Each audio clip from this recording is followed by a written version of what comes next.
volcanoes, dark-themed skins, intergalactic lore. Let's talk about Fortnite Season 6. Hello and welcome to PlayStation Grenade. I know it's been a while since we looked at Fortnite together, so let's put that right. I've been sifting through the countless theory videos all about Season 6, and I've checked all the leaked files for the next big update, allowing me to put together 8 things you should know about Season 6 of Fortnite Battle Royale. Some of these are leaks, which are pretty reliable, but nothing certain, and some of these are insane theories that are surprisingly believable. I'll timestamp each major leak and theory in the comments below, so you can jump around and point your friends to the theories that you agree with. By the way, if you'd like more Fortnite content on the channel, do me a favour and write grenade in the comments. I'd appreciate it. Let's do this. Let's go through what we know 100% already by using the weekly loading screens to build a story. After the events of Season 5, the Rift character was pulled back from our reality along with the Durburger. As the weeks continued, the Bright Bomber and her friends showed him around the island as his costume upgraded. Suddenly, the rift in the sky created a cube in the desert area of the map. Over time, this bad boy rolled around the map, changing the atmosphere in places. By week 7, the Enforcers appeared, which, going by the image, scared the bejesus out of our gang. The following week, Tomato Town was gone, replaced with Tomato Temple. And then in week 9, the cube had finally caught up with the group, who couldn't help but touch it. Rex in particular found out the hard way.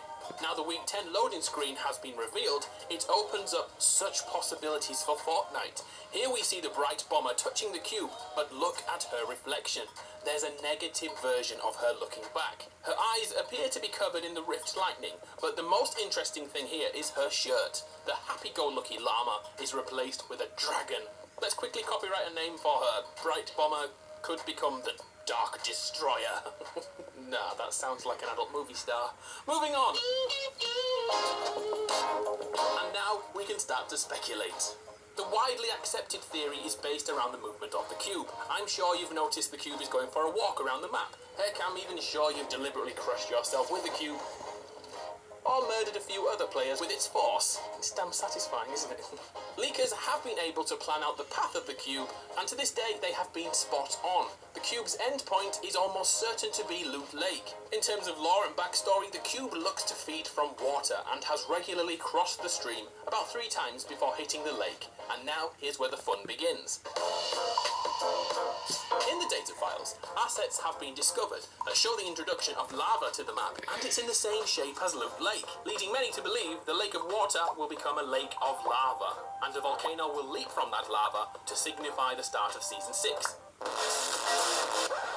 Here's where it gets a little bit more realistic. Did you ever fly over Loot Lake in week 1 of Season 5? Did you notice there's something under the water? Could this be that volcano? I remember playing that week, and I was certain it would be a pyramid like those found in Egypt. Keep that in mind, because I'm going to come back to it later. Using the Battle Pass, we can grab a few clues and early foreshadowing and even some aspects of lore. The wrestler skin was teased in the Battle Pass before its release, and so was the shark with the laser on its head, and even the sushi-themed characters too. There's an image of Pizza Pete, who gets his own piece of lore in a moment, but right now I want to look at the first spray paint called Crazy Castle. A castle in Fortnite is already a thing in Save the World. Back in the Halloween event last year, we looked for Dracula in a dark-themed Transylvanian area. It was so damn good. On top of that, we already have 3 medieval skins, including the Sacred Dark Knight. And at present, they don't have anywhere to live. I personally thought the cube would create a castle at Loot Lake, complete with a moat, which would be crossable via a bridge or maybe a grappling hook. And guess what? The grappling hook was added a few weeks after I thought that. What do you think? Am I onto something? Or would you prefer a lava lake? How about a castle on a lava lake? Chisel, that sounds good. Let's go back to the skin unlocked over Season 5, the Enforcer. What did you think to it? I have to admit, I was massively let down, although I do like the Riot Shield. And that Riot Shield made me think that maybe the Enforcers were intergalactic time cops who were here to put the rifts and portals back in check. What do you think? I looked into this theory and found an anonymous leaker on Reddit who said this about the Enforcer lore. The Enforcers are the ones who sent the cube. The Enforcers can't live in Earth's atmosphere, so they must change it. The cube creates small domes that mimic their planet's atmosphere. At Loot Lake, the cube will absorb water and send energy to the domes, making them grow. Season 5 will end lake drained and domes becoming twice as large. The trailer for Season 6 will show people walking up to the cube and getting struck and bounded away. Drift walks up to the cube, and when the lightning strikes him, he doesn't get knocked back, because he's human. The cube keeps striking him, and the bolts get bigger. Drift becomes charged, and the cube explodes.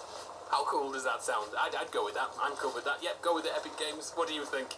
This leaker went on to say some absolutely ridiculous things, but the more I look into them, the more they make sense. Stating, the Wailing Woods bunker will finally open.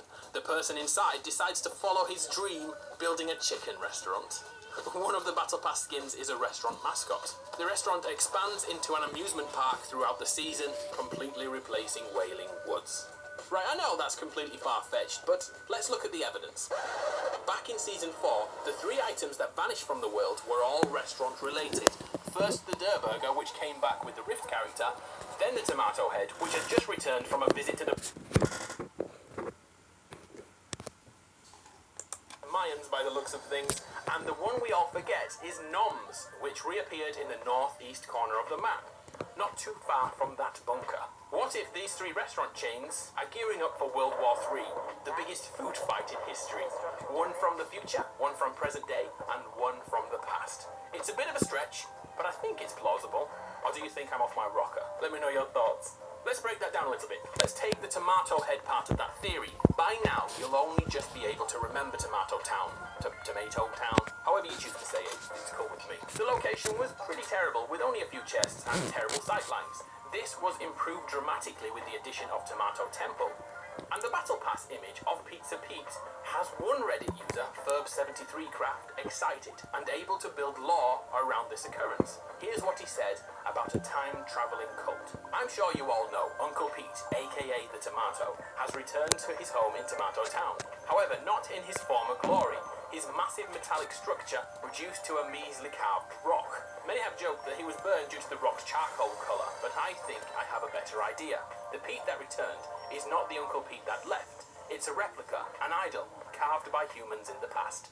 As we've seen in the update, various items from our reality have appeared, such as Drift and the ATKs from the modern era. However, we've also received a Viking boat, Easter Island heads, and a variety of other time periods. My theory